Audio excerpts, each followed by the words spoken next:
Selanjutnya soal nomor 10 ada gambar seperti ini, balok M besar, lalu ada katrol yang dihubungkan dengan balok M1 dan balok M2. Balok M besar didorong oleh gaya F. Pertanyaannya di sini, berapa besar gaya minimum yang harus dikerjakan pada kereta pada gambar tersebut sehingga balok tetap diam relatif terhadap kereta. Nanti ketika didorong, balok M1 ini tidak slip, begitupun balok M2 karena keduanya terhubung. Jadi ketika nanti mereka bergerak, mereka akan bergerak dengan percepatan yang sama. Diketahui roda dengan lantai licin tanpa gesekan, lalu koefisien gesekan statis antara massa M dan balok M1 M2 itu mu S. Jadi yang pertama, langkah yang dilakukan selalu sama. Kita coba tinjau masing-masing benda. Kondisi diagram gayanya bagaimana, M1, M2, dan M besar. Misal yang pertama kita akan meninjau benda M1 terlebih dahulu. Jadi ada benda M1. Dia mengalami gaya berat karena dia punya massa, lalu mengalami gaya normal karena dia menekan M2. Dia juga mengalami gaya tegangan tali dari tali akibat M2, serta dia mempunyai gaya gesek yang menahan dari tarikan tegangan tali M2. Nah, di sini kita gunakan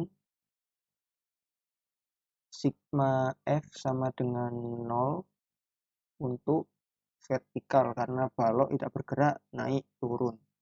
Di sini ada N dan W. Jadi nanti gaya normal dari benda satu itu sama dengan M1G. Sedangkan untuk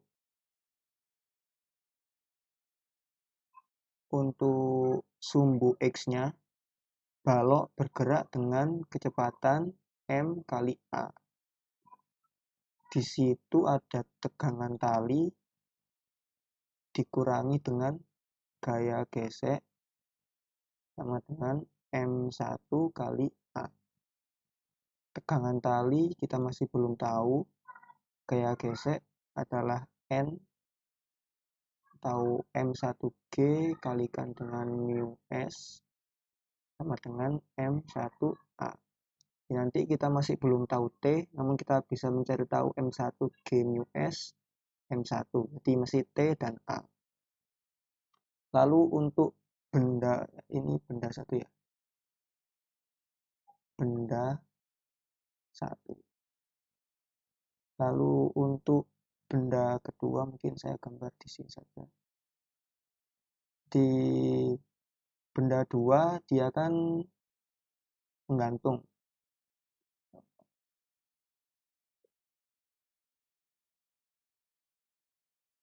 Jadi dia mengalami gaya T, lalu dia mengalami gaya berat, dan dia mengalami gaya normal dari M besar. Sehingga nanti untuk misalnya di sini benda 2, saya lanjut ke bawah sini. Jadi untuk benda 2 sama, pada sumbu vertikal gunakan Fy sama dengan 0. Di sini langsung kita dapatkan bahwa T sama dengan W2 atau T sama dengan M2G. Lalu untuk horizontal ada gaya normal, di mana di sini dia kan bergerak di sini M2 kali A, di mana gayanya adalah gaya normal dari benda 2. Tapi gaya normal benda 2 itu, oh maaf, ada yang terlupa. Jadi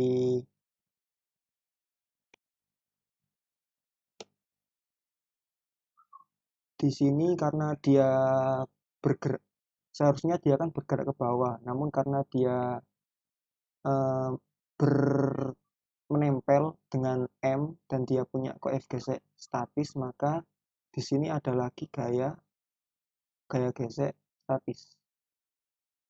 Ini di sini nanti ada gaya gesek statis, sehingga pada sumbu vertikal ada gaya yang kurang tadi, sigma F Y sama dengan 0. Sigma FY di sini ada T ditambah F gesek sama dengan W. Nanti T sama dengan T ditambah F gesek sini adalah mu S N N2 mu S sama dengan M2G. Maka di sini kita masih belum tahu N2-nya lah. Nanti N2-nya didapat dari ini sigma F X sama dengan M2 kali A. Sini adalah N, lalu ini ada M2 kali A. Maka nanti di sini T ditambah M2A mu S sama dengan M2G. Dari dua persamaan ini nanti ini kan tidak diketahui, dicari. A juga dicari, M2 diketahui, MS diketahui, M2 diketahui, G diketahui. Kita punya dua persamaan. Persamaan 1 dan persamaan 2. Dari dua persamaan ini nanti kita bisa mencari nilai T dan nilai A dengan baik eliminasi maupun substitusi, terserah. Jadi didapat nilai T berapa dan A berapa dari dua persamaan itu. Lalu yang ketiga, kita tinjau benda 3. Benda 3 ada M besar. Dia mengalami gaya berat. Lalu ada gaya tekan dari gaya atau gaya normal dari ini N1.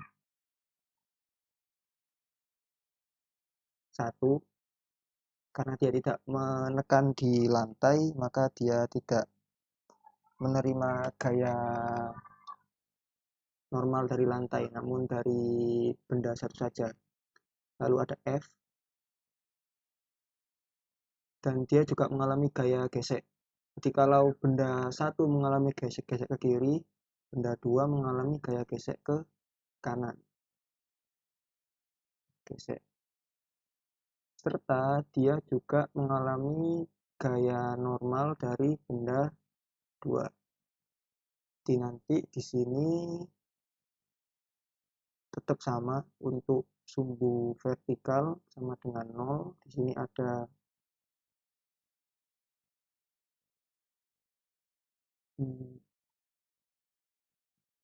oh ya, nanti di sini gaya normalnya tidak langsung ke benda M, namun melewati dua roda ini. Jadi nanti kalau dihitung mungkin terlalu rumit ya, karena tidak diketahui informasi banyak tentang rodanya ini. Jadi nanti untuk yang ini kita bisa abaikan. Yang penting di sini kita mau mencari gaya F minimalnya kan. Jadi nanti ini Fx sama dengan M besar kali A. Nah, Fx-nya di sini ada F ditambah dengan gaya gesek benda 1 dikurangi dengan N2 sama dengan M kali A. Jadi nanti F sama dengan M besar kali A dikurangi F gesek benda 1 adalah M1G mu S dikurangi N2 tadi M2 kali A.